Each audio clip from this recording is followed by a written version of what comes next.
competition is an interesting thing. Certainly, what would I'd say that the bottom line is that the service actually needs scale to be viable. So I don't think you will see a lot of new startups.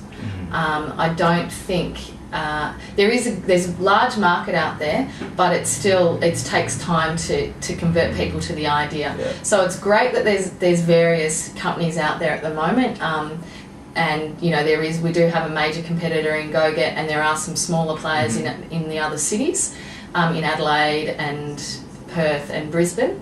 And that it all helps in the promotion of the concept and getting the concept out there.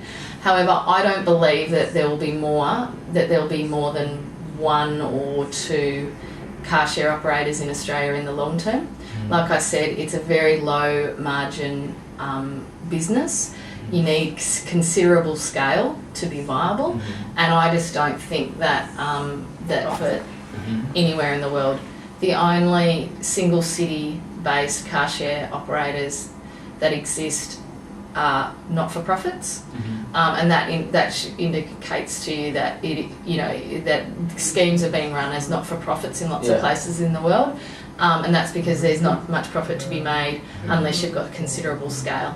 So my sense is if the for-profit model prevails in Australia, which I think it will, then you'll only see one, maybe two operators in Australia in the longer term.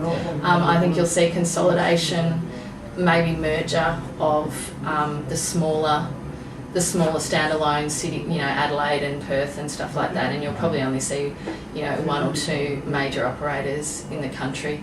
It will become similar to Hertz-Aver's budget, just because it's because of the small margins in it. Like, it's not a hugely profitable business, so I don't think you're going to see lots of people rushing into the market, because there's high startup costs around the capital with the cars, high startup costs with the technology.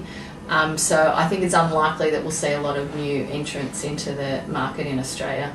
I might be wrong, but I doubt it. And just to give you some references for that, like I said earlier, there's no standalone single city operators in the world that are for profit. Only not for profits are single city operators.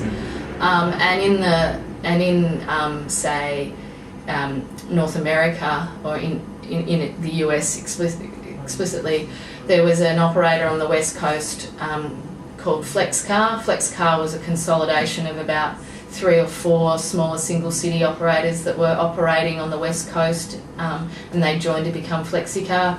Another operator called Zipcar started on the East Coast. Last year, Zipcar and Flexicar joined to make a national car share service in the US. So I think that's the kind of thing you're going to see in Australia as well. In the UK, there's about 3 operators, but word is that that's probably going to consolidate to 2.